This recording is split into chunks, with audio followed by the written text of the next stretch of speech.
My grandfather was fighting for his life in the ICU, but my parents weren't watching him.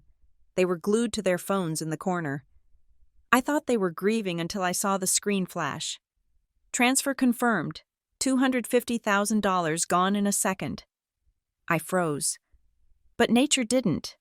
The front door of my grandfather's house blew open, crashing against the wall as if the wind itself was forcing our family's darkest secret into the light. My name is Charlie Mendoza, and I was driving through a storm that felt personal. The weathermen called it an atmospheric river, a relentless hose of water blasting the Pacific Northwest. But as I hydroplaned my Subaru down the interstate toward Puget Sound Medical Center, it felt more like the sky was trying to wash us all away. I was 32 years old, yet the panic gripping my chest made me feel like a lost child. My phone sat in the cup holder, silent now after the terrifying call that had summoned me here. Rafael Mendoza, my grandfather, the man who had been my anchor when the rest of the world felt like drifting sand, was in the ICU when I finally burst through the automatic sliding doors of the hospital. Shaking the rain from my coat, the sterile silence of the lobby hit me harder than the wind outside. It was the smell that got to me first, that specific blend of floor wax, rubbing alcohol, and unspoken prayers. I navigated the labyrinth of hallways to the intensive care unit, my boots squeaking loudly on the linoleum, announcing my arrival to a world that did not care. Room 312 was dimly lit, the only illumination coming from the bank of monitors surrounding the bed. There he was, Rafael Mendoza. 78 years of old-school grit and gentle wisdom looked impossibly small beneath the white sheets. A ventilator tube snaked from his mouth, and the rhythmic beeping of the cardiac monitor was the only thing proving he was still with us. It sounded less like a heartbeat and more like a countdown. I expected to see my parents, Victor and Elena, sitting by his side. I expected tears. I expected Victor to be holding his father's hand, or Elena to be pacing with worry. Instead, I found them in the far corner of the room, as far away from the bed as they could get without leaving the room entirely. They were not looking at my grandfather. They were huddled together, their faces illuminated by the harsh, blue-white glow of their smartphone screens. I walked past them without a word, dropping my bag on a chair and moving straight to the bedside. I took my grandfather's hand. It felt cool and papery, lacking the strong, warm grip that had swung me onto his shoulders when I was 5. "I'm here, Papa," I whispered, squeezing his fingers. "Charlie is here." Behind me, I heard a sharp hiss of breath. It was my mother, Elena. I turned slightly. She wasn't looking at me. She was glaring at her phone screen, her thumb tapping furiously. "The connection is terrible in here," she muttered. Not to me, but to my father. "Just keep trying," Victor whispered back, his voice tight with a tension that didn't sound like grief. "We need the code before the session times out." I frowned, turning back to my grandfather. Maybe they were updating relatives. Maybe they were dealing with insurance. People grieved in weird ways. I told myself. I tried to focus on the rise and fall of Papa's chest. A doctor entered the room a moment later, looking exhausted. He introduced himself as Dr. Evans. He checked the monitors and then looked at us with that practiced, sympathetic expression medical professionals wear like a uniform. "The next 24 to 48 hours are critical, Doctor," Evans said, his voice soft but commanding. "The stroke was severe. We have induced a coma to let the brain swelling subside, but at his age, and with the severity of the hemorrhage, we are in uncharted territory." My stomach dropped. I looked at Papa, willing him to open his eyes, to crack one of his jokes about how he was too stubborn to die. "Is he in pain?" I asked, my voice cracking. "No," the doctor assured me. "He is heavily sedated. He likely can't hear us, but we encourage family to talk to him. Sometimes. It helps." "Doctor," my father's voice cut in. It was too loud, too sharp for the hushed room. Victor stepped out of the shadows. "If he does wake up within this 48-hour window, what will his mental state be?" "Doctor," Evans blinked, surprised by the pivot. "It is hard to say. Confusion is common, memory loss, aphasia. But would he be lucid? Victor pressed, his eyes narrowing. Would he be legally competent? You know, to make decisions, to sign documents. The air in the room seemed to drop 10 degrees. I stared at my father. His father was fighting for his life, and Victor was asking about his ability to sign paperwork. That is highly unlikely, Mr. Mendoza, the doctor said, his tone cooling. Our priority right now is survival, not administration. Victor nodded, looking disappointed rather than relieved that his father might survive. He stepped back to the corner and immediately began typing on his phone again. The doctor left, and a nurse came in to check the IV lines. She was a kind-faced woman who moved with gentle efficiency. As she adjusted the blanket around Papa's shoulder, she leaned in close to me. "You're the granddaughter, right?" she asked quietly. "Charlie?" "Yes," I said. She glanced over her shoulder at my parents, who were now arguing and hushed. Aggressive whispers near the coat rack. The nurse lowered her voice even further. "I just thought you should know," she murmured. "Your parents have been asking the nursing station about his personal effects every 10 minutes since they got here. They were very insistent on getting his wallet and his cell phone. We told them security locked everything in the safe, but they kept pushing." A cold prickle of unease danced down my spine. I looked at the nurse, then at my parents. "Thank you," I said, my voice barely audible. The nurse nodded and slipped out. I stood there, watching them. Elena was now rummaging through the plastic bag of patient belongings that had been left on the counter. His clothes, his shoes. She was shaking out his trousers, patting the pockets. "Mom," I said, "what are you doing?" Elena jumped, dropping the trousers. She shoved something into her pocket, her phone, I assumed, and smoothed her hair. Her face composed itself into a mask of tragic suffering so quickly it was almost impressive. "Just looking for his rosary. Charlie," she said, her voice trembling with fake emotion. I wanted to put it in his hand. I knew for a fact my grandfather didn't carry a rosary. He was a man of faith, but he kept his rosary on his nightstand at home, not in his pocket. "It's not there, Mom," I said flatly. She stepped away from the bag, her eyes darting to Victor. "Right. Well, we are going to the cafeteria to get coffee. Do you want anything?" "No," I said. "We might be a while," Victor added, not making eye contact. "Need to make some calls. Let people know." They walked out without touching Papa. They walked out without touching me. As the door slid shut behind them, the silence returned, heavy and suffocating, but it wasn't peaceful anymore. I sat down in the vinyl recliner next to the bed and pulled my legs up. Wrapping my arms around my knees, I watched the numbers on the monitor fluctuate.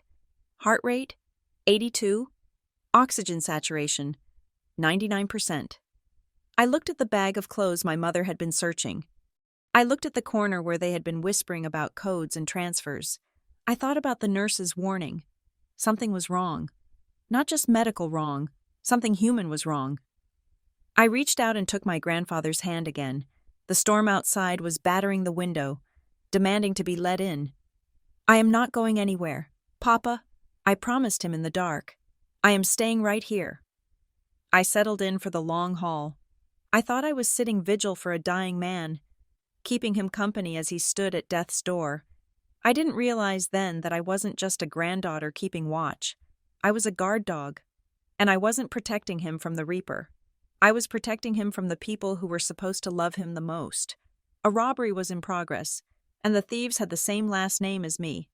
To understand why I sat in that plastic chair like a guard dog, you have to understand who Rafael Mendoza was to me, and who my parents were to him.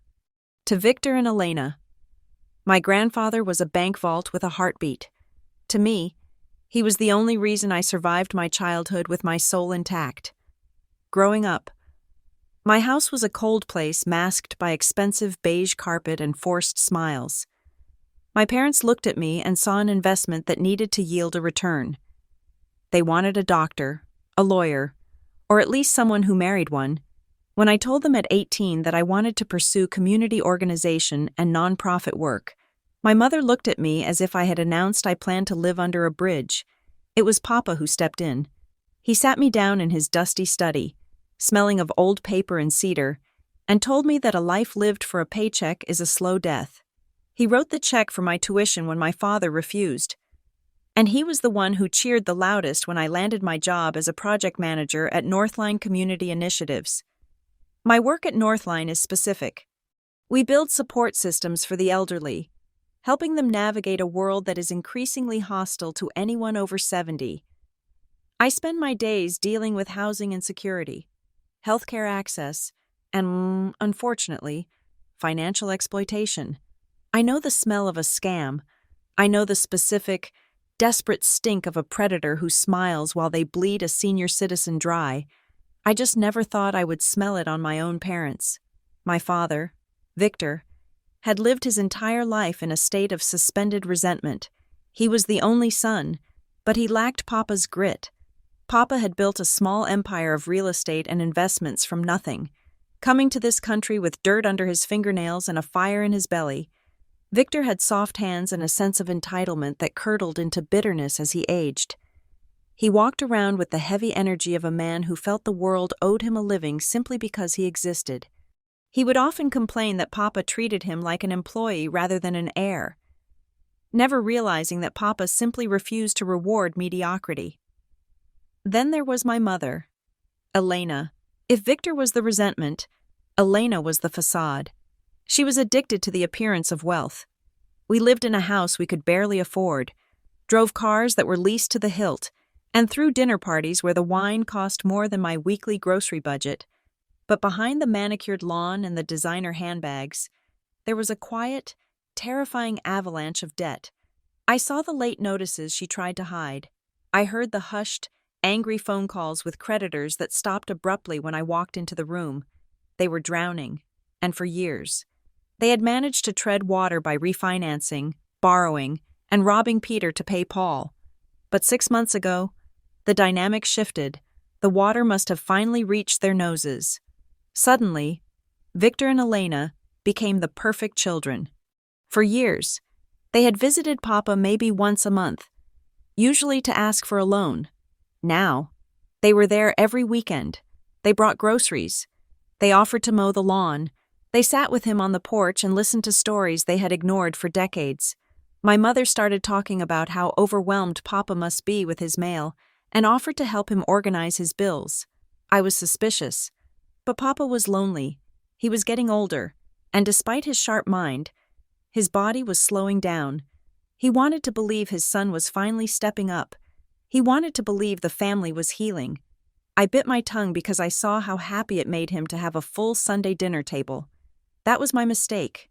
3 months ago, during a visit, I noticed the empty space on the mantel where his vintage mantel clock used to sit. It was a beautiful piece. French, from the 19th century. When I asked him about it, he frowned, looking confused. He told me he must have moved it to the attic and forgotten. A few weeks later, a small oil painting that had hung in the hallway since I was a child vanished.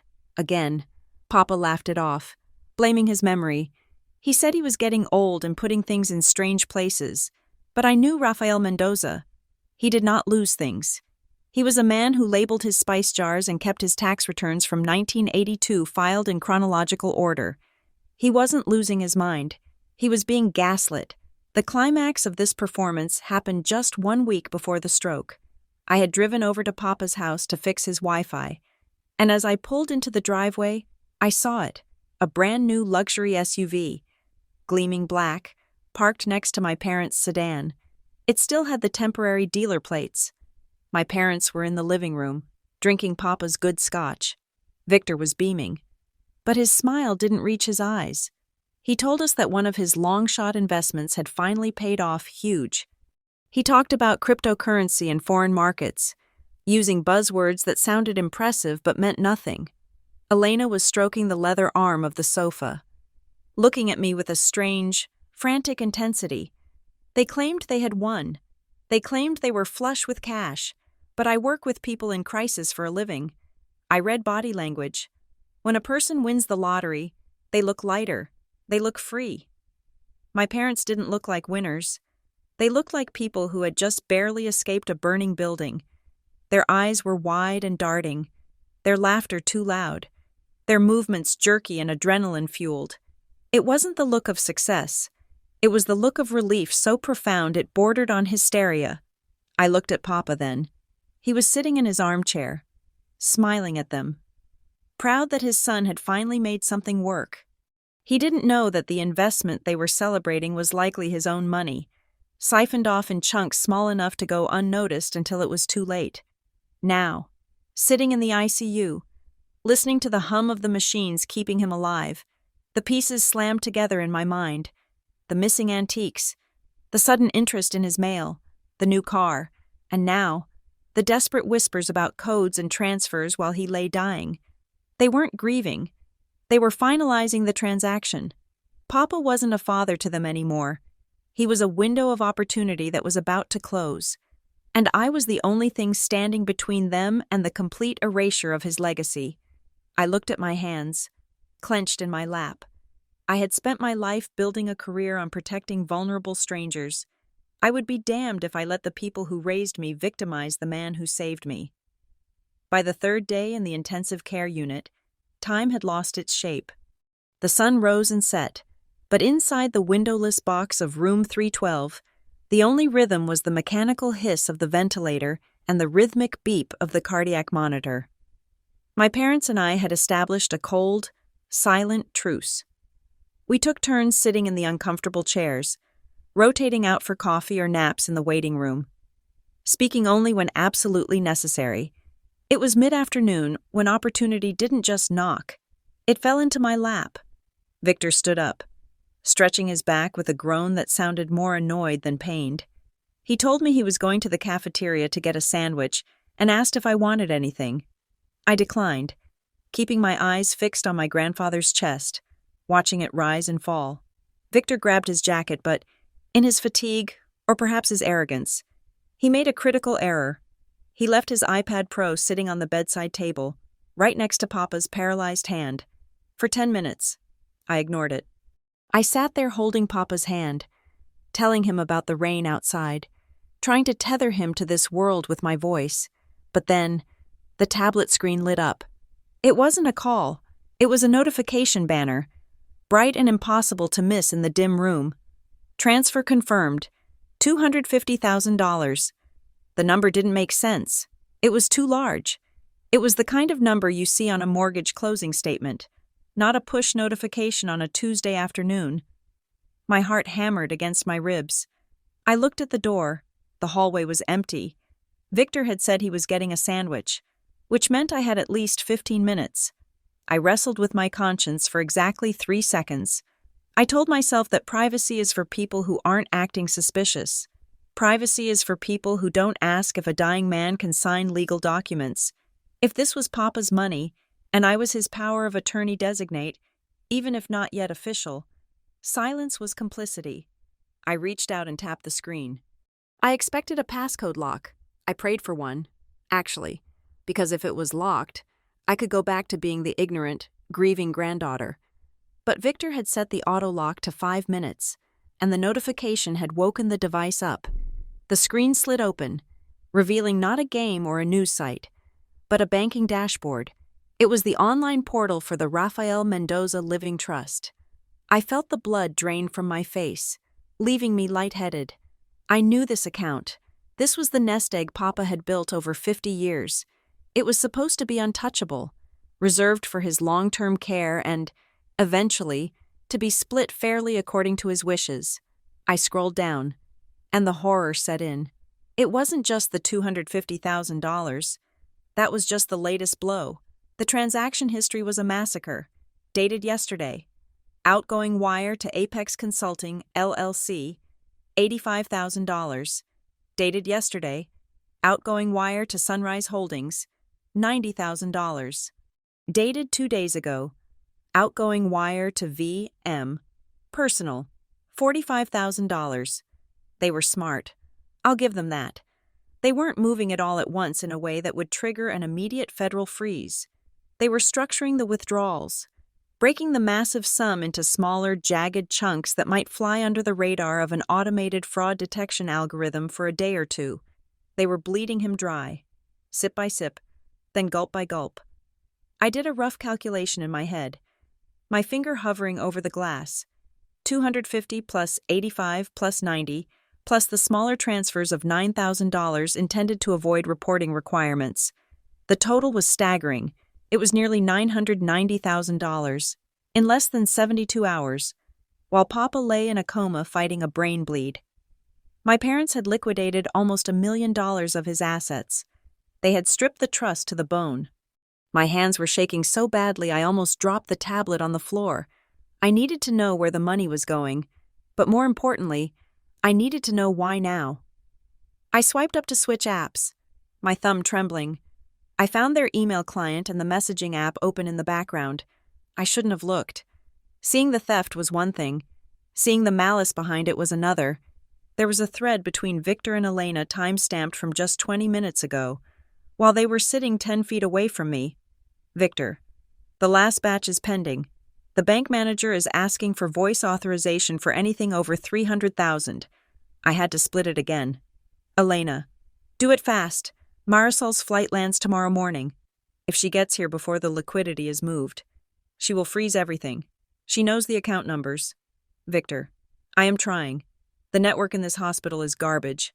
And then, the message that made me physically nauseous. It was from Victor. Sent late last night. Victor: we need to clear the main savings by Friday. If he wakes up, we are finished. He will check the balance the moment he is lucid. I stared at those words. If he wakes up, they weren't praying for his recovery. They were betting against it. They were racing against his survival. My grandfather wasn't a patient to them. He was a ticking time bomb, and they were trying to loot the vault before he exploded. I heard the squeak of rubber shoes in the hallway. Panic surged through me. I couldn't just memorize this. I needed proof, hard, undeniable proof that couldn't be explained away as a glitch or a misunderstanding. I pulled my own phone from my pocket. I didn't trust the cloud, and I didn't trust sending anything to my regular email where my parents might guess the password. I opened my secure work email app. I held my phone over the tablet, snapping photos. Click. The transaction history showing the $990,000 draining away. Click. The recipient accounts with names that sounded like fake shell companies. Click. The text messages about Aunt Marisol. Click. The admission that they were finished if Papa woke up. The footsteps outside stopped. I froze, my heart hammering against my ribs like a trapped bird. False alarm. Just a nurse checking the vitals in the next room. I quickly selected the photos and attached them to a new email. I typed the subject line: Evidence, RM Trust Theft. I sent it to my work address and BCC'd a private, encrypted Proton Mail account I used for sensitive client whistleblowing. Sent. I watched the progress bar complete. Then I closed the apps on Victor's tablet. I swiped it back to the home screen. I placed it exactly where it had been, angled slightly toward the bed, the cover folded just so. I sat back in the chair and picked up my book, a novel I hadn't read a single page of in 3 days. I forced my breathing to slow down. In, 2, 3, 4, out, 2, 3, 4. When Victor walked back in 2 minutes later, smelling of stale coffee and ham, I didn't look up immediately. I waited a beat, then turned a page. "Did you get your sandwich?" I asked. My voice sounded thin, but steady. "Yeah," Victor said, wiping crumbs from his mouth. He walked over to the nightstand and picked up the iPad.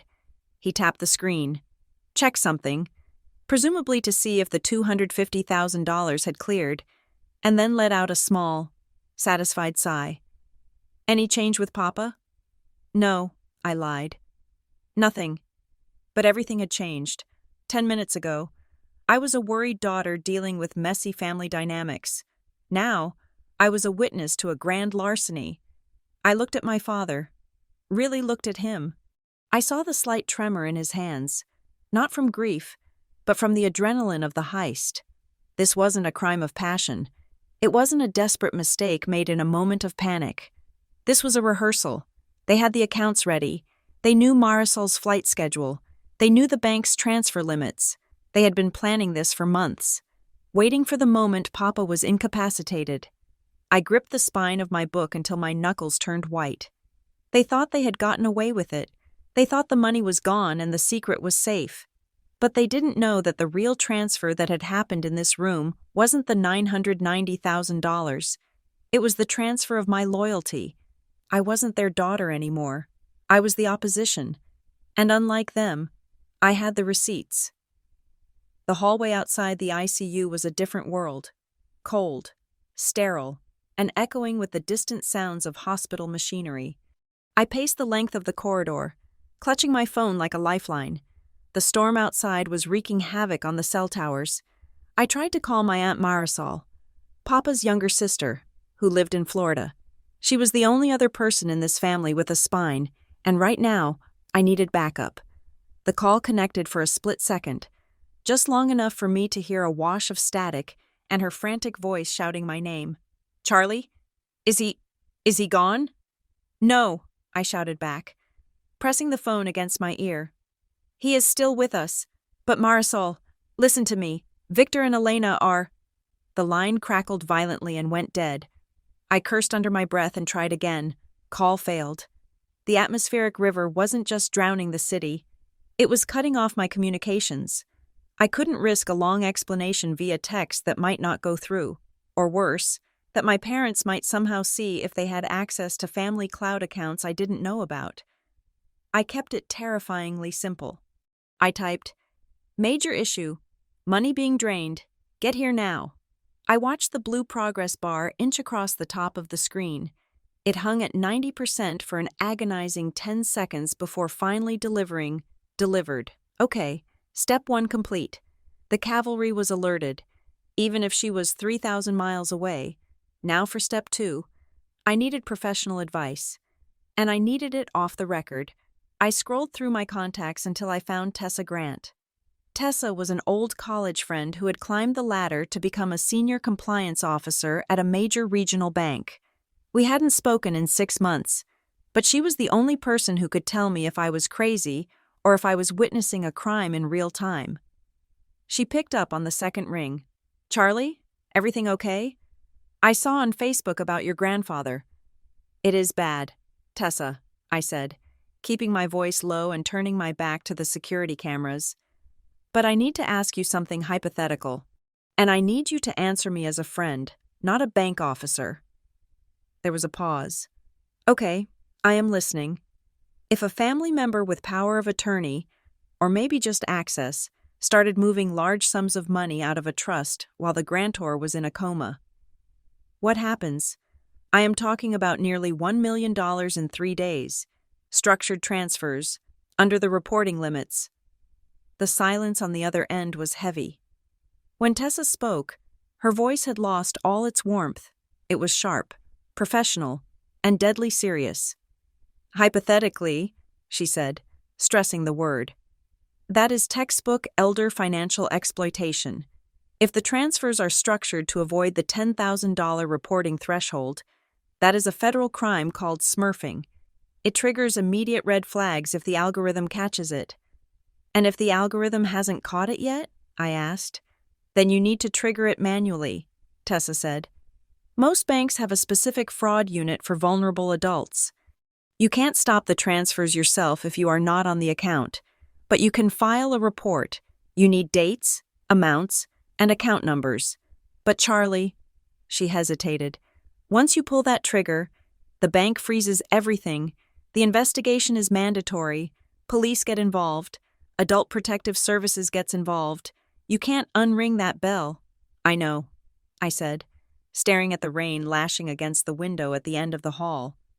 "How do I preserve the evidence before they wipe it?" "Screenshots are good," she said, "but the bank's internal logs are better. They can't delete those. What they can do is hide the destination. If they are moving cash to shell accounts or crypto, recovery becomes a nightmare. If you think they are doing this, they are probably trying to physically secure any hard documentation right now. Checkbooks, ledgers, deeds. If they get those, they can construct a narrative that the transfers were authorized before the medical event. Hard documentation, I repeated. Got it. Be careful, Tessa warned. People do crazy things when 7 figures are on the line. Call me if you need the direct line to the fraud department. I hung up, my heart pounding a frantic rhythm against my ribs. Hard documentation. That was the key. Victor and Elena were digital tourists. They were clumsy with the tech, but they knew paper. They knew that if they could find signed blank checks or a power of attorney document that predated the stroke, they could backdate everything and claim Papa told them to do it. I took a deep breath, smoothed my hair, and walked back into room 312.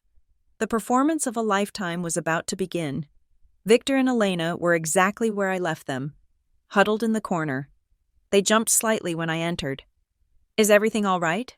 Elena asked, her eyes darting to my phone. "Just work," I sighed, letting my shoulders slump. I rubbed my temples, feigning exhaustion. "My boss is being a nightmare about the project deadlines. I told him I am at the hospital, but you know how it is." I walked over to the bed and adjusted Papa's blanket, making sure to keep my back to them so they couldn't see the calculation in my eyes. Then I turned around and gave them a weak, defeated smile. "Look," I said, looking from Victor to Elena, "I am overwhelmed. I can't think about the insurance or the billing or any of the administrative stuff right now. I just want to focus on Papa. Can I trust you guys to handle the financial side of things, dealing with the hospital and the insurance?" The relief that washed over their faces was instantaneous and grotesque. Victor actually straightened up, puffing out his chest. "Of course.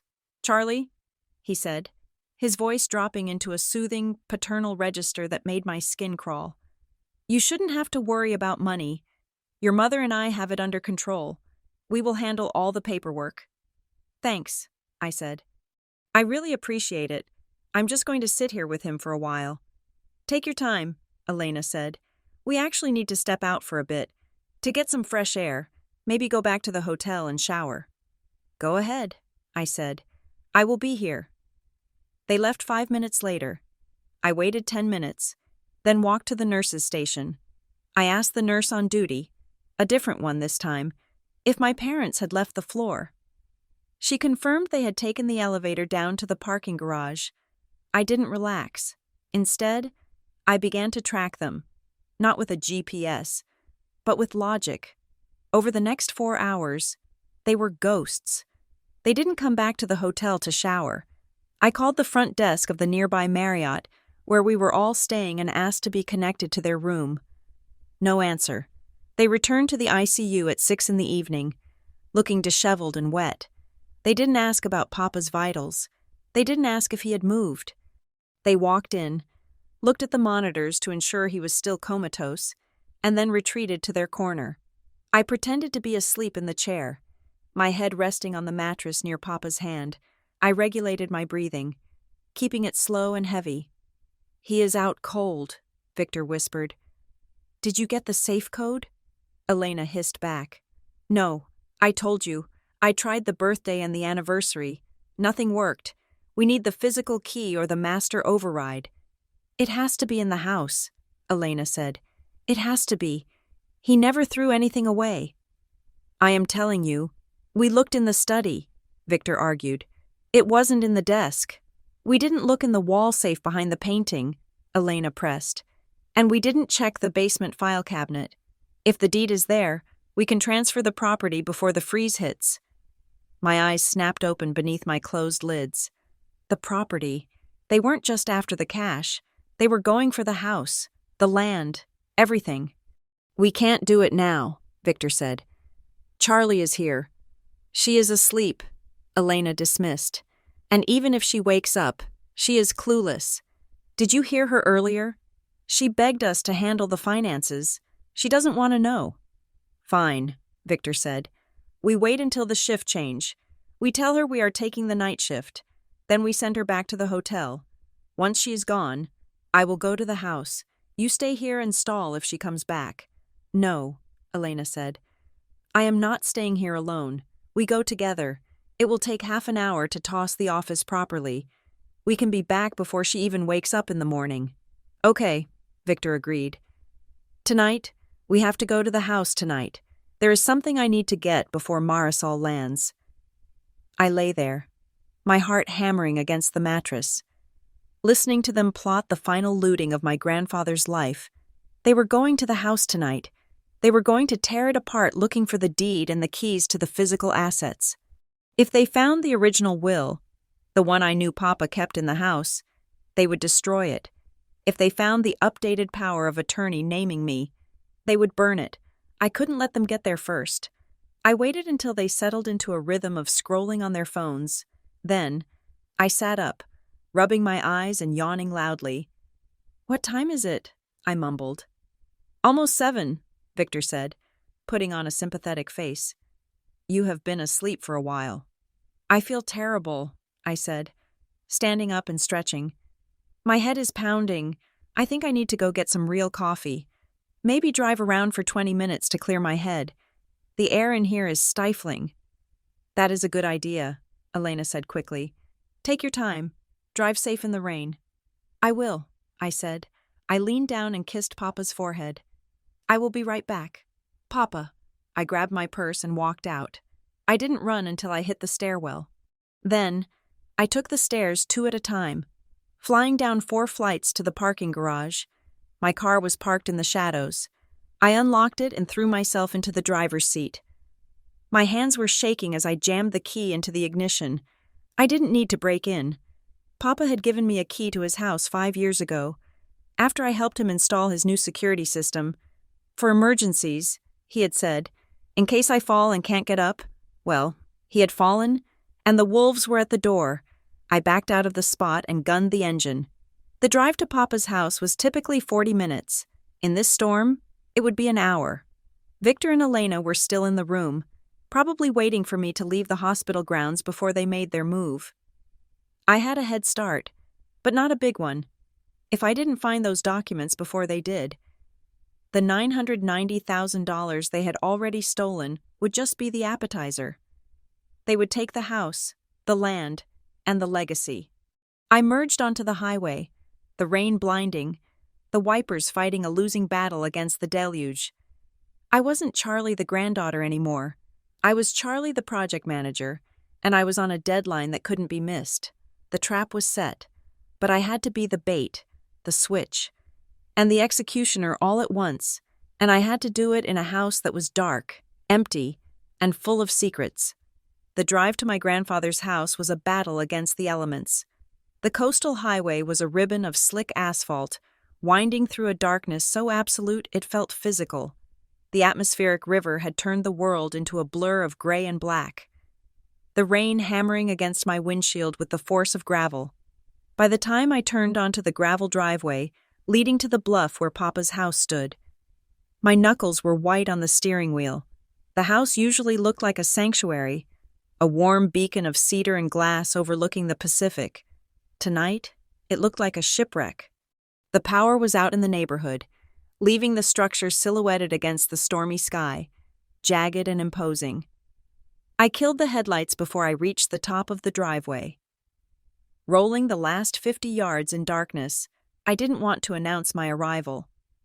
I parked my car behind the detached garage, hidden from the main road, and grabbed the heavy flashlight I kept in my glove compartment. I approached the front door, the wind whipping my hair across my face. Stinging my cheeks, I raised the flashlight, and the beam cut through the rain to reveal the first sign that my parents had been busy. The brass lock plate was scratched and gouged. There were deep tool marks around the deadbolt. The wood splintered and raw.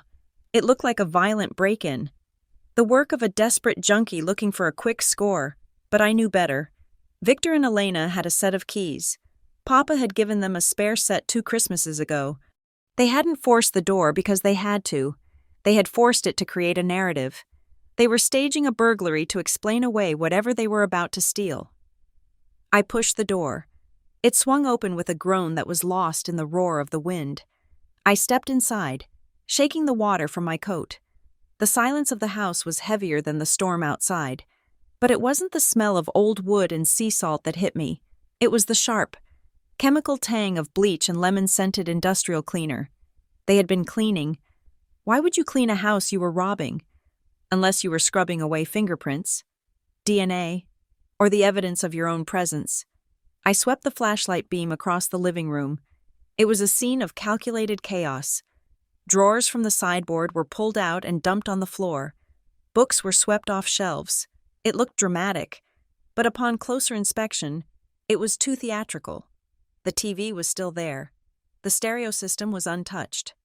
A real thief takes the electronics. My parents were looking for paper. I moved down the hallway toward Papa's study. The heart of the house. The door was ajar. I pushed it open and stifled a gasp. The room had been tossed. The filing cabinets were open, folders spilling their guts onto the Persian rug. Bank statements, medical records, and tax returns from the 90s were scattered like confetti. I shone the light on the wall behind the desk. The large oil painting of the coastline, which usually hid the wall safe, was on the floor. The frame cracked. The safe door stood wide open, empty. My heart sank. The deed to the house, his passport, the vintage watches he collected, all gone. I walked over to the desk. The computer monitor was dark, but when I touched the tower on the floor, the casing was still warm. Someone had been here recently, probably right before they came to the hospital to relieve me. They had been downloading files or wiping drives. But they didn't know everything. Papa was a man of secrets, but he had shared one with me when I was 10. He showed me the desk. It was a massive, hand-carved oak piece from the 1920s. He had shown me that if you pulled the center drawer out exactly 3 inches and pressed a hidden catch on the underside, a false bottom in the right-hand pedestal would click open. For the things that matter. Charlie. He had told me. Not the money, the truth. I prayed the mechanism still worked. I prayed my parents' greed had made them sloppy and impatient. I pulled the center drawer. 1 inch, 2 inches, 3. I held my breath and ran my fingers along the rough wood underneath until I felt the small, cold metal nub. I pressed it. Click. A panel on the side of the desk popped open, revealing a narrow, velvet-lined cavity. My parents hadn't found it. Inside lay a single, thick manila envelope labeled in Papa's distinctive, shaky handwriting. Essential documents. I pulled it out, my hands trembling. I opened the clasp and slid the contents onto the desk surface, shining my flashlight directly on the pages. The first document was a last will and testament, dated and notarized only 4 months ago. I scanned the legalese, my eyes widening. It revoked all previous wills. It established a trust for the majority of the estate. And then I saw it. The executor was not Victor Mendoza. It was Charlotte Mendoza. Me. The distribution clause was even more damning. It explicitly stated that Victor and Elena were to receive a monthly stipend, an allowance, managed by the executor. Subject to drug testing and financial audits, they were getting an allowance, like children. Because Papa knew, he knew about the gambling, the debts, the recklessness. He had protected his legacy from them. But the second document was the smoking gun. It was a durable power of attorney for finances. Victor had been waving a power of attorney document around at the hospital, bullying the nurses. I realize now that document must have been an old one, or a forgery, because the paper in my hand, signed in blue ink with a raised notary seal, appointed me, Charlie Mendoza, as his sole agent, and there was a handwritten note in the margin, initialed by Papa. Victor and Elena have been removed due to concerns regarding undue influence and financial irregularity. He knew. He had known for months. This was why they were frantic. This was why they were draining the accounts in structured amounts of $9,000. They knew this document existed, or they suspected it did. They weren't just stealing money. They were racing to erase the legal reality that stripped them of everything. If they found this, they would burn it. Without this paper, they reverted to being the next of kin. With this paper, they were just thieves. I pulled out my phone. I didn't just take photos. I used a scanning app to create high-resolution PDFs of every single page. I uploaded them immediately to the secure cloud storage I shared with my firm's legal team. Then I took photos of the physical location, the hidden compartment, and the date on the notary stamp. I was just sliding the documents back into the envelope, preparing to hide them in my jacket, when the room suddenly flooded with light. It wasn't the power coming back on. Twin beams of high-intensity LED headlights swept across the window, cutting through the rain and illuminating the study walls in a stark, moving brightness. A car had just pulled into the driveway. I froze. The engine cut off. I heard the heavy thud of car doors slamming shut. Then, voices. Angry, loud voices, carrying over the wind. "I am telling you." I felt a draft. Victor's voice drifted from the front porch. "It is the wind." "You idiot," Elena snapped. "Just get the door open. We need to find that file before the storm gets worse." My stomach turned to ice. They weren't supposed to be here yet. They must have left the hospital 10 minutes after I did. Driving like maniacs to beat me to the punch, I was trapped. My car was hidden behind the garage, but I was inside the house. The only way out was the back sliding door leading to the deck, which dropped off toward the beach. I shoved the envelope into the waistband of my jeans. Under my sweater, I gripped the flashlight like a weapon. They weren't just looting the accounts anymore. They were here to sanitize the crime scene. They were here to find the very piece of paper pressing against my spine. If they found me here, with the proof of their disinheritance in my hand, the dynamic wouldn't just be awkward, it would be dangerous. I clicked off my flashlight, plunging the room back into darkness. The front door handle rattled. Then, the heavy footsteps of my parents echoed on the hardwood floor of the entryway. "Flashlights on," Victor commanded. "Start in the bedroom. Tear the mattress apart if you have to." "I'm going to the study," Elena said. "I want to check that desk again." I pressed my back against the wall. Shielded by the heavy velvet curtains of the patio door, I held my breath, listening to the click-clack of my mother's heels coming down the hallway. Getting closer and closer.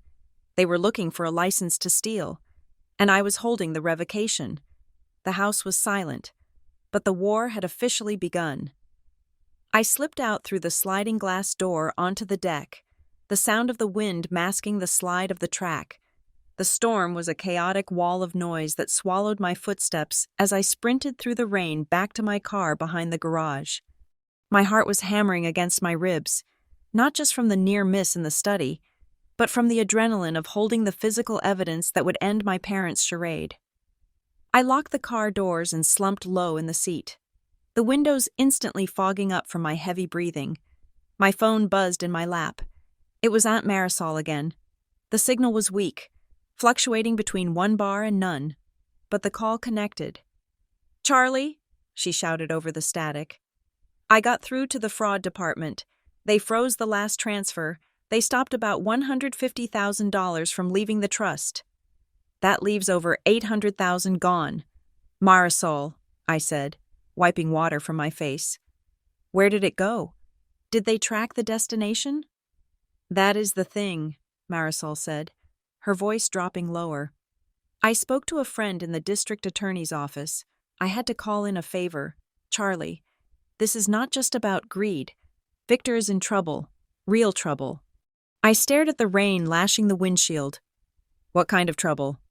"He is being investigated by the SEC, Marisol said. "Apparently, that investment firm he was bragging about? It was a Ponzi scheme, but it gets worse. Victor wasn't just an investor. He was recruiting people. He brought in friends, neighbors. When the bottom fell out 2 weeks ago, he was left holding the bag for nearly $500,000 in restitution. If he doesn't pay it back immediately, he is looking at federal prison time for fraud and conspiracy." The pieces of the puzzle clicked together with a sickening sound. The desperation, the sweat on Victor's forehead, the frantic need for liquidity. He wasn't stealing to buy a yacht. He was stealing to buy his freedom. "And Elena?" I asked, though I already suspected the answer. "Credit card debt," Marisol sighed. "She has been financing that lifestyle on high-interest plastic for a decade. She is leveraged up to her eyeballs. If Victor goes down, she loses the house, the cars, the status, everything." I hung up the phone and looked down at the screenshots I had taken earlier on the iPad. I zoomed in on the transaction history. I had been so focused on the total amount that I hadn't scrutinized the recipients closely enough. There were the usual shell companies, but one transfer stood out.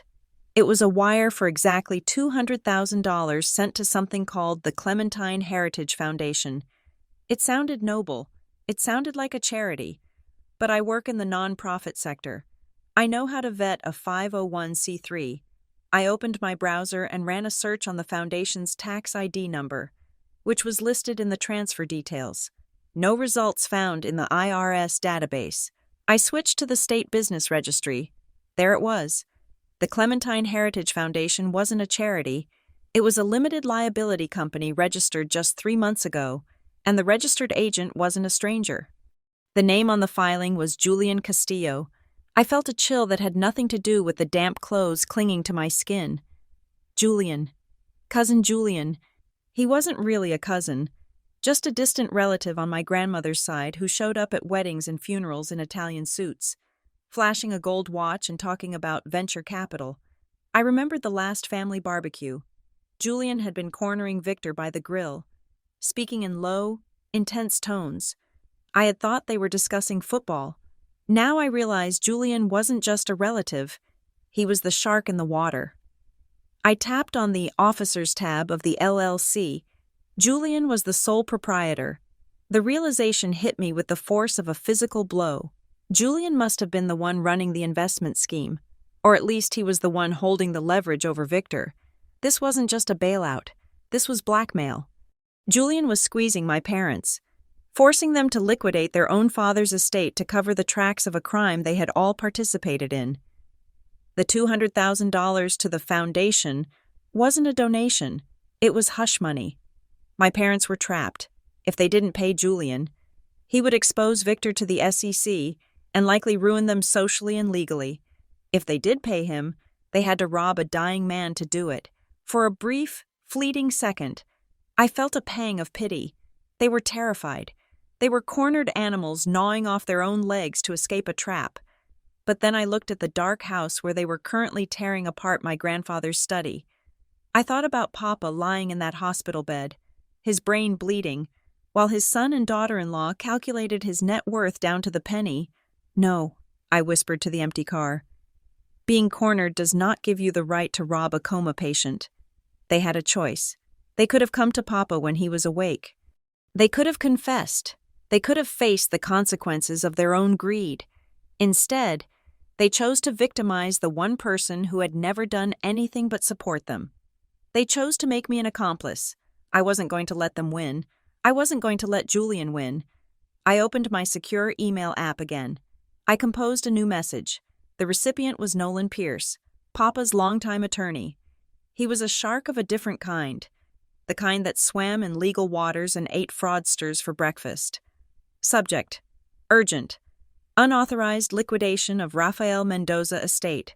I attached everything: the photos of the bank transfers, the screenshots of the text messages, the PDF of the Clementine Heritage Foundation business registration linking it to Julian, and finally, the scans of the valid power of attorney and will I had just retrieved from the secret compartment. I typed a brief message. Nolan, my parents are currently inside the house attempting to locate and destroy the original estate documents. They have already transferred nearly $1 million. A significant portion has gone to a shell company owned by Julian Castillo. This is not just theft. It is blackmail and elder abuse. I have the original power of attorney securing my authority. Please execute the emergency freeze immediately and notify the authorities. I hit send. The little paper airplane icon swooshed away, carrying with it the destruction of my family as I knew it. I watched the house. The flashlight beams were still moving inside, frantic and jerky. They hadn't found what they were looking for because it was currently tucked inside my jacket. They were getting desperate. I knew they wouldn't leave empty-handed. They would come back.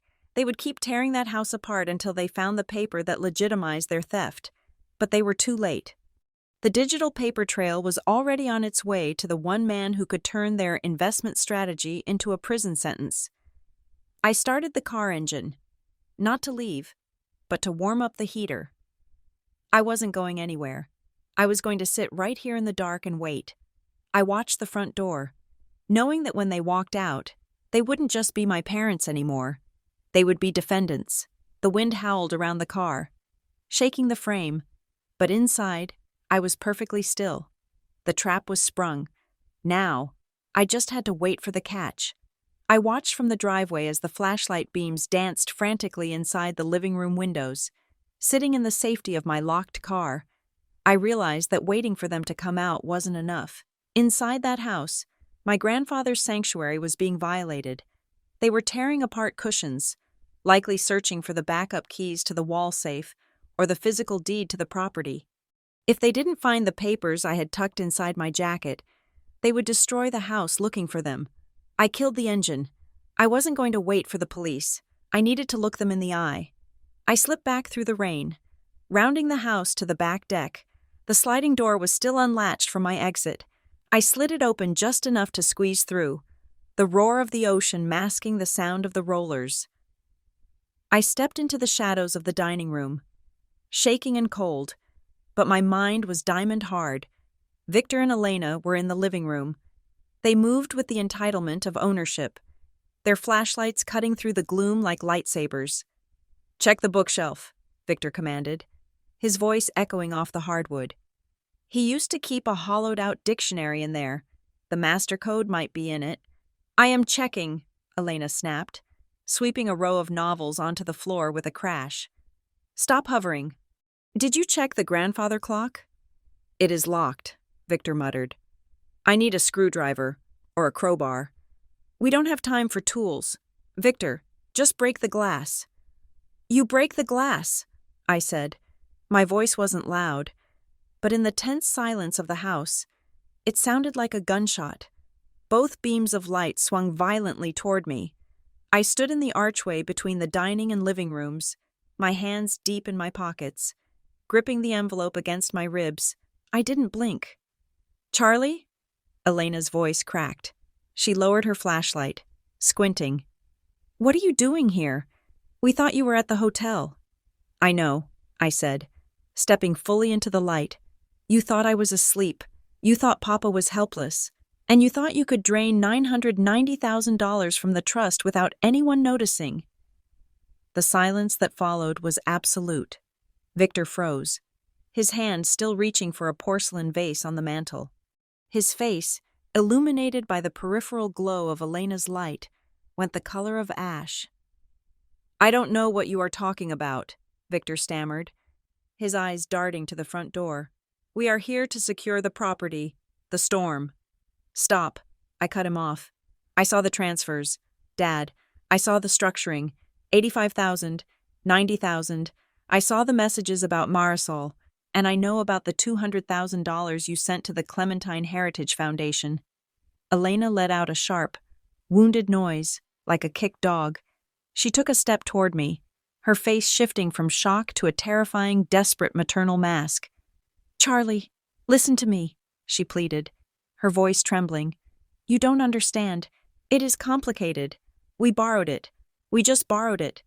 It is an investment strategy to protect the assets from taxes." "It is a Ponzi scheme restitution payment," I said.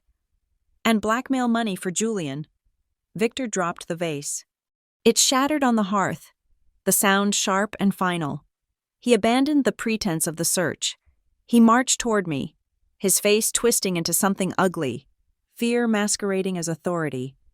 "You have no idea what you are messing with," he hissed. "This isn't a game. Charlotte, if that money doesn't clear by tomorrow, we lose everything. This house, your car, our reputation. Do you want to see your parents in handcuffs? Is that what you want?" "I want you to stop stealing from your dying father," I said, holding my ground. "We are saving this family," Elena screamed, abandoning the whisper. "We did everything for you. The private schools, the lessons. Who paid for that? We have debts, Charlie, unimaginable debts. If we go down, the shame will destroy you too. You work in nonprofit. Who will hire the daughter of convicted felons?" "That is a good question," I said. "I guess we will find out." "Give me your phone," Victor demanded, advancing on me. And give me whatever papers you took from the desk. I know you found the compartment. I saw the drawer was open. I wouldn't come closer, I warned. Give it to me. Victor lunged, but Elena grabbed his arm, pulling him back. She wasn't protecting me. She was calculating. Charlie? Sweetie, she said, her voice dropping to a conspiratorial whisper. Think about this. He is in a coma. He might never wake up. Why let the money sit there? We can split it. We can set you up. You can quit that depressing job.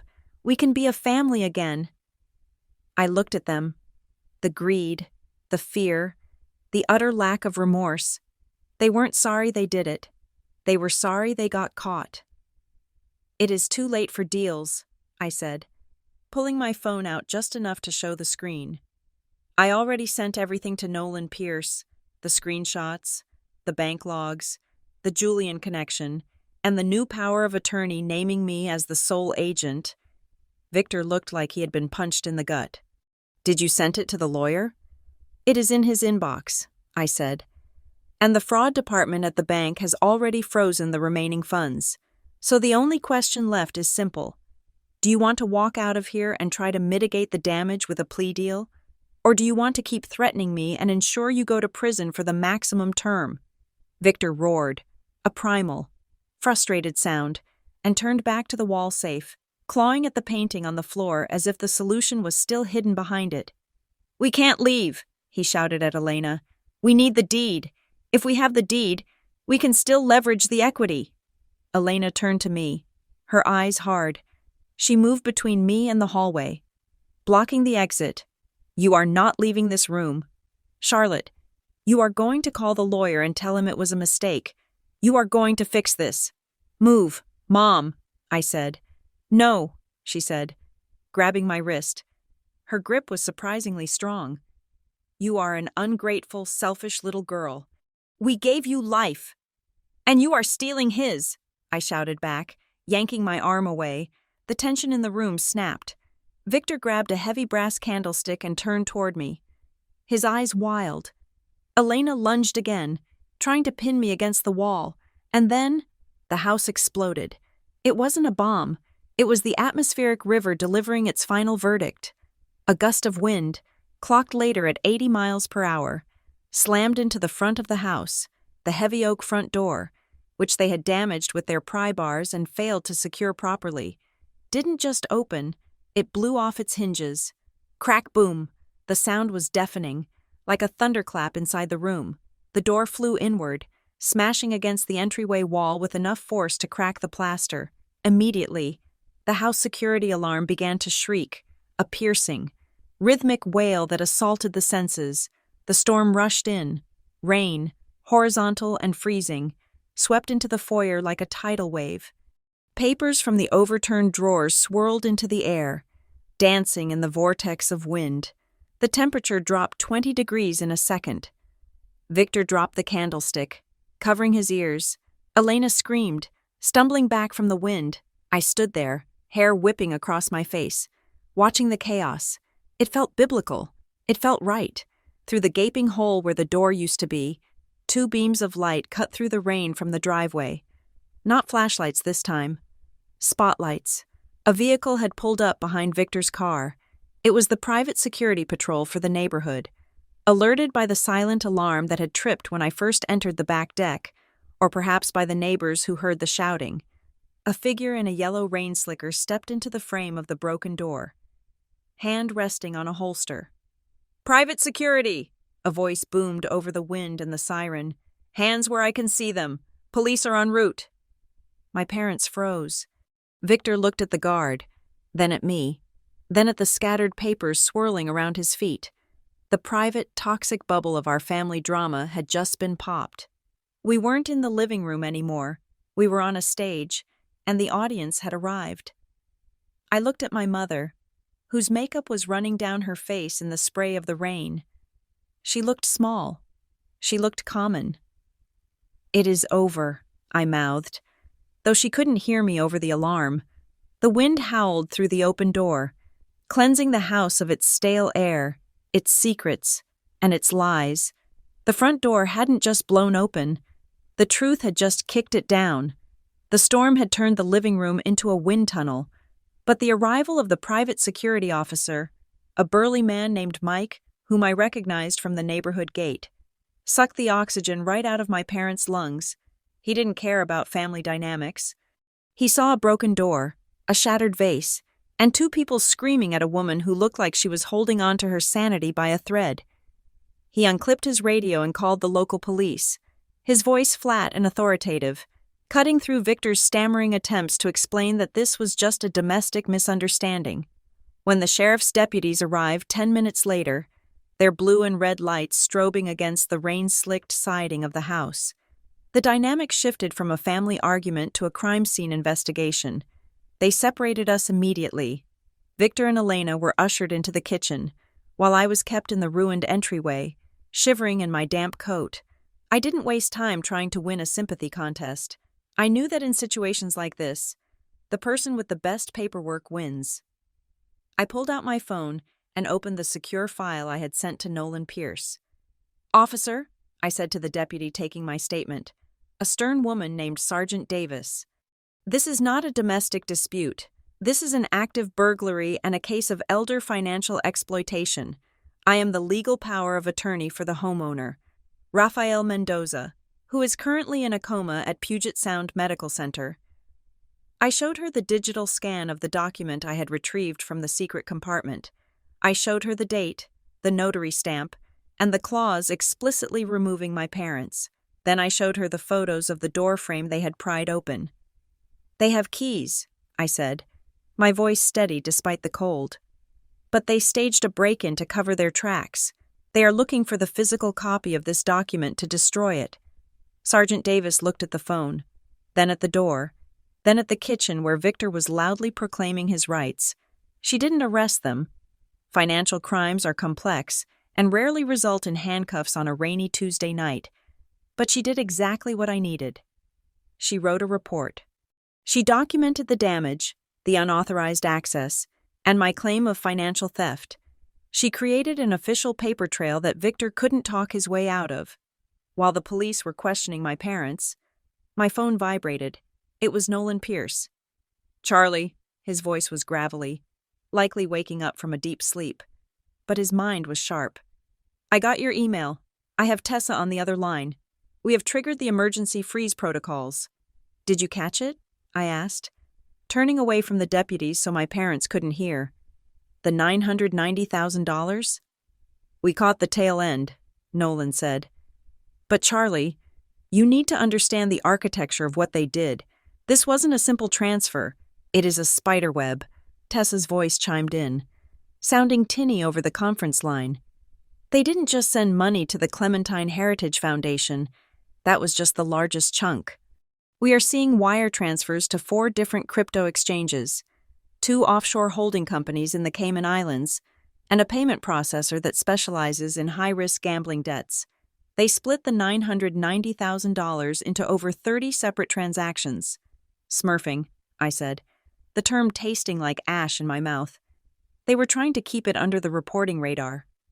"Exactly," Tessa said. "But because they did it so fast, the bank's fraud I flagged the pattern as account takeover. We have locked the accounts. No money goes out, no money comes in. But the money that has already left Charlie, recovering that, is going to be a civil war." I looked toward the kitchen. Victor was leaning over the island, gesturing wildly. Elena was sitting on a stool, her face buried in her hands. "They said they were protecting the assets," I told Nolan. "That is their story. They claim they moved the money to shield it." "That defense won't hold water," Nolan said. "Not with the timestamps. We have logs of them accessing the accounts from the hospital Wi-Fi at 3 in the morning. We have the text messages you screenshotted. And now, thanks to the police report you are filing, we have proof of illegal entry. I am filing for an emergency temporary restraining order against them regarding the estate assets first thing in the morning." The police finished their initial walkthrough and brought us all back into the living room. The wind was still blowing through the open door, but the emotional temperature was absolute zero. "Mr. And Mrs. Mendoza, Sergeant Davis said, addressing my parents. At this time, we are not making custodial arrests. However, based on the evidence provided by Ms. Mendoza and the condition of the property, we are filing a report for burglary and suspicion of financial abuse. You are ordered to leave the premises immediately. You are not to remove any items from this house, not a paperclip. Victor turned purple. This is my father's house. I have a right to be here.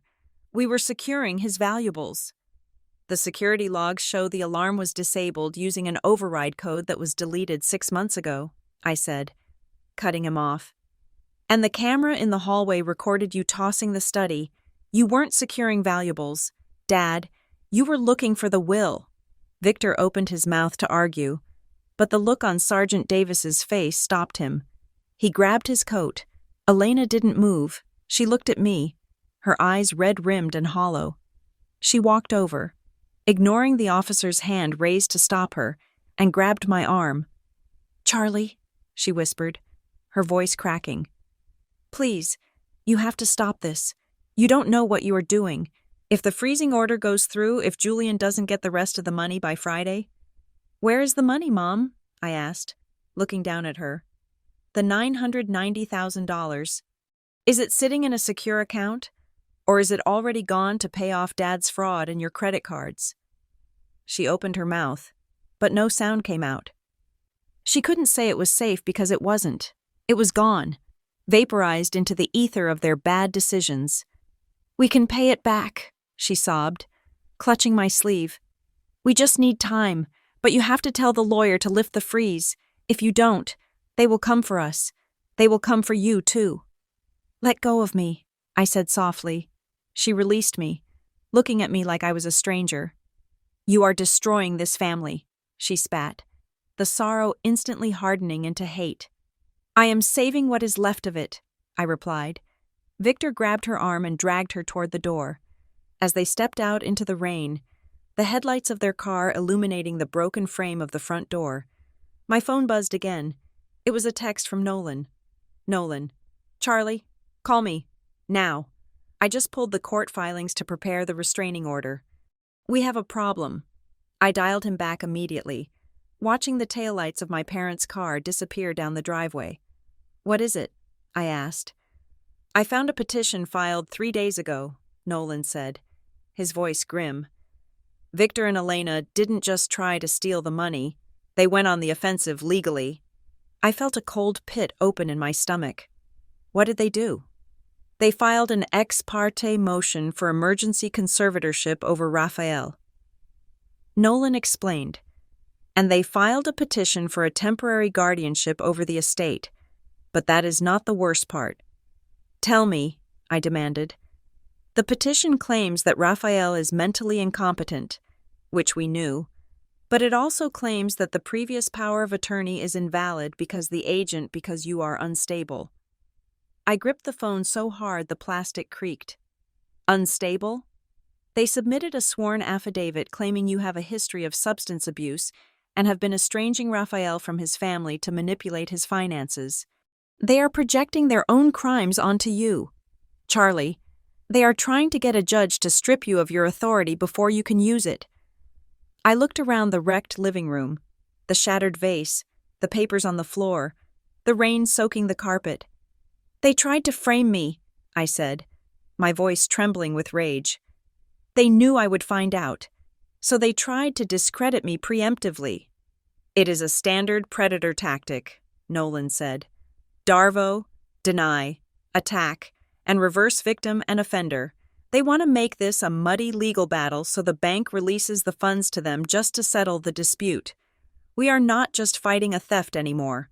Charlie, we are fighting a character assassination." I hung up the phone. I stood alone in the house that had been my sanctuary, listening to the storm batter the walls. My parents hadn't just stolen money, they had stolen my reputation. They had put into public record lies that could destroy my career and my life, all to cover a $990,000 debt. I looked at the spot where the front door used to be. The wind was still blowing in, but I didn't feel the cold anymore. I felt the heat of a battle that had just turned nuclear. They wanted a legal war? They were going to get one, and unlike them, I had the truth, and I had the receipts. The call came at 4 in the morning. I was sitting in my car in the hospital parking garage, staring at the concrete wall, too wired to sleep and too terrified to go home to an empty house that had just been a crime scene. When my phone buzzed, I flinched, expecting it to be Nolan with more bad legal news or my parents with another threat. It was Dr. Evans. "Charlie," his voice was crisp, cutting through the fog in my brain. "You need to come up. The sedation is wearing off faster than we anticipated. He is tracking movement with his eyes." I didn't even lock the car. I sprinted to the elevator, my boots slamming against the pavement. The exhaustion that had been dragging at my bones for 3 days evaporated, replaced by a surge of pure, desperate hope. When I reached the ICU, the atmosphere had shifted.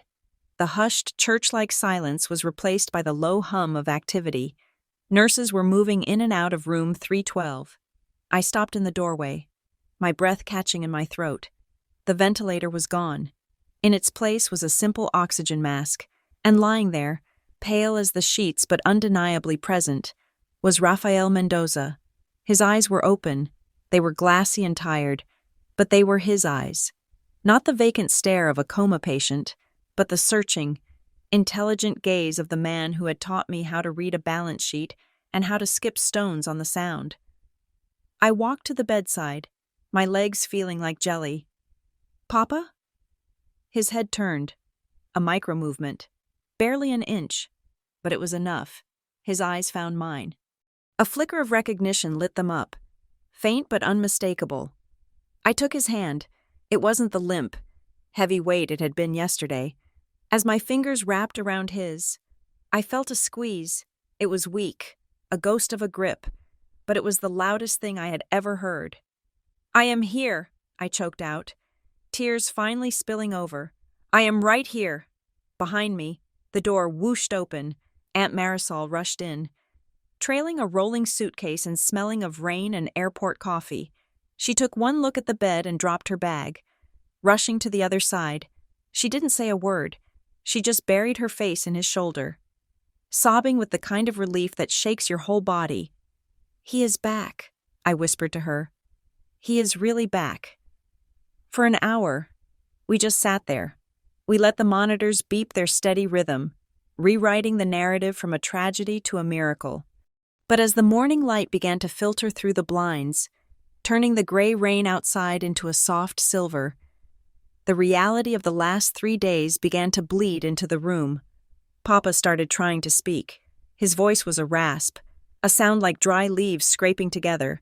The nurse adjusted his oxygen mask, telling him to take it easy. But he was persistent. He kept looking at me, then at Marisol, then at the empty space where Victor and Elena should have been. "Where?" he croaked. Marisol looked at me, her eyes wide with panic. She didn't want to tell him. She wanted to protect him. But I knew Rafael. He valued truth over comfort. Always. "They are not here, Papa," I said softly, leaning close to his ear. He closed his eyes for a moment, and a pained expression crossed his face. Not physical pain, but a deep, soulful wince. He took a ragged breath and looked at me again.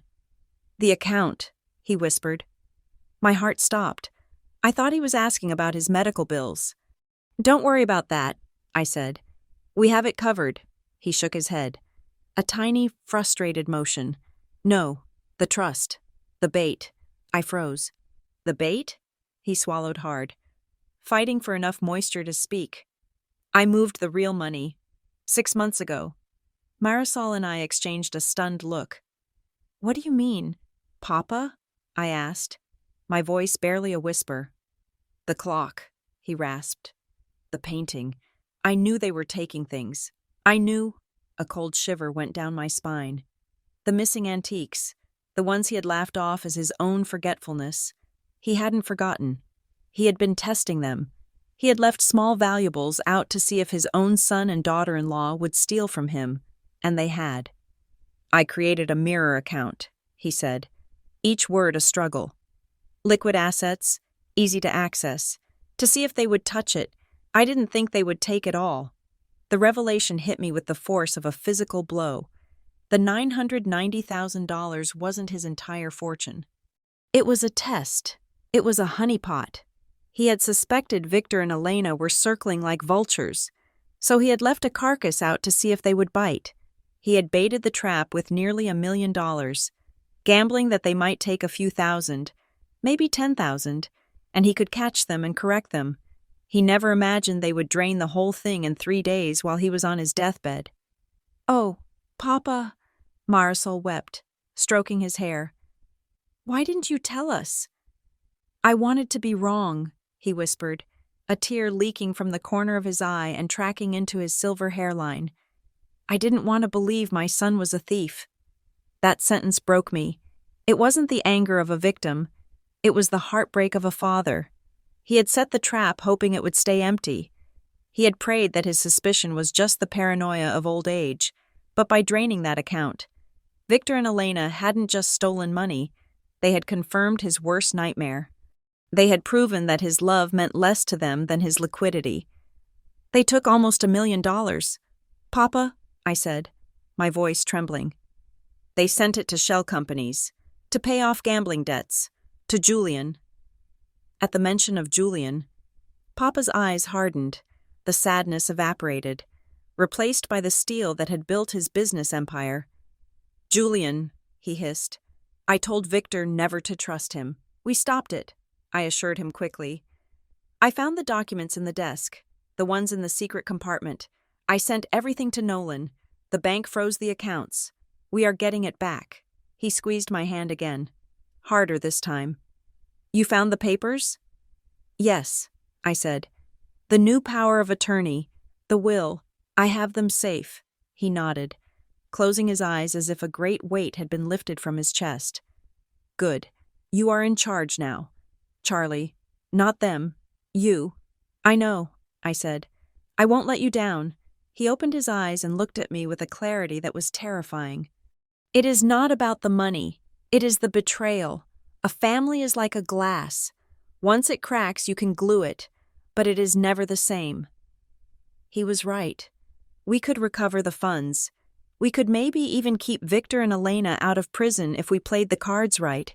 But we could never sit at a dinner table again. We could never trust a hug or a birthday card. The fiction of the happy Mendoza family was dead, killed by a wire transfer. "What do you want me to do?" I asked him. He looked at the ceiling, then back at me. "Make sure they don't hurt anyone else. And Charlie?" "Yes." "Papa?"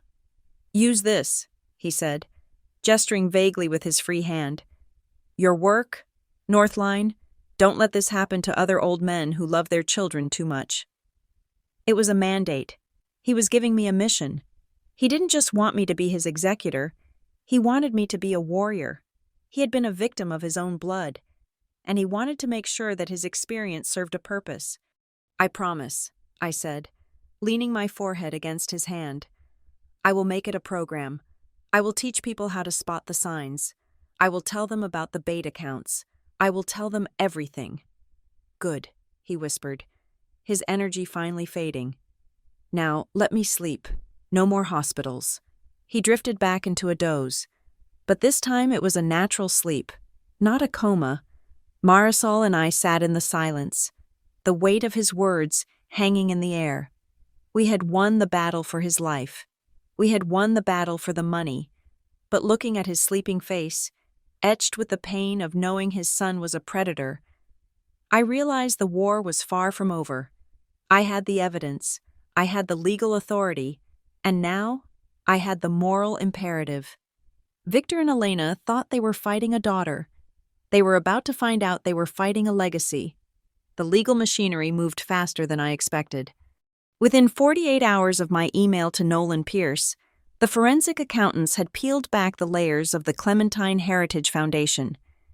It was not just a shell company, it was a clumsy money laundering operation. Julian Castillo had made a critical error. He hadn't just demanded the money. He had emailed my father detailed instructions on how to structure the wire transfers to bypass the bank's automated fraud detection systems. That email chain was not just advice. It was conspiracy to commit federal wire fraud. The final twist came on a Friday afternoon. Julian, confident that his hands were clean because he bad not physically touch the keyboard, was detained by federal agents at the departure gate of SeaTac International Airport. He was boarding a first-class flight to Cabo San Lucas. He claimed he was just a consultant. The logs of the $200,000 transfer into his personal checking account said otherwise. The man who thought he was the puppet master ended up in handcuffs before the plane even left the tarmac.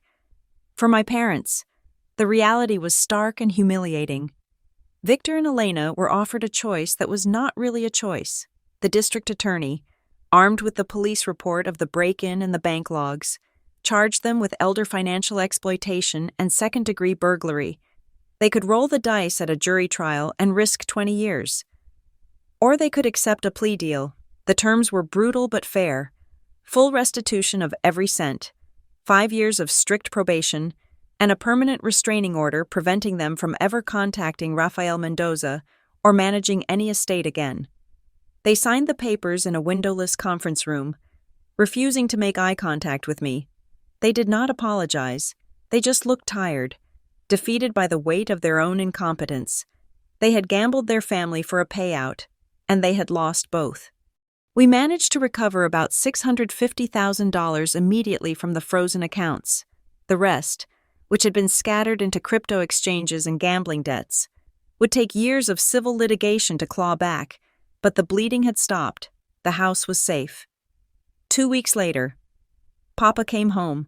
He was thinner, and he needed a walker to get up the steps. But he was alive. The front door had been replaced.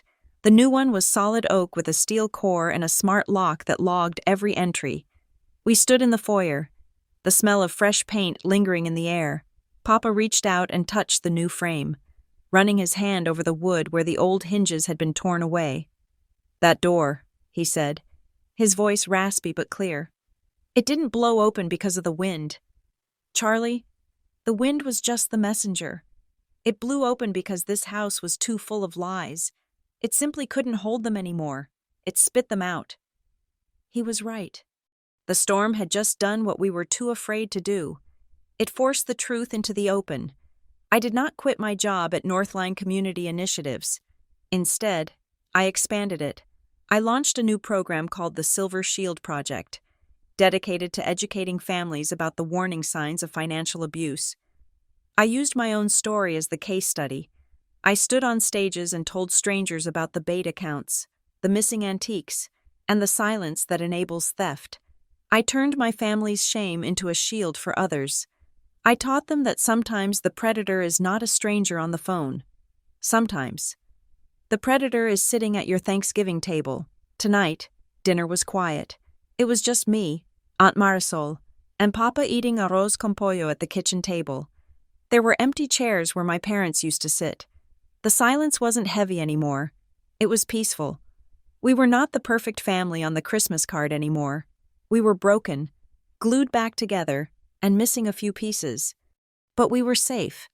As I watched my grandfather laugh at one of Marisol's jokes, the lines around his eyes crinkling, I realized that the inheritance was never about the money and the trust. The real inheritance was the autonomy to live a life that nobody could steal from you. I had played a game I was never supposed to win, and I walked away with the only prize that mattered: my integrity and the safety of the man who taught me what that word meant. Thank you so much for listening to this story.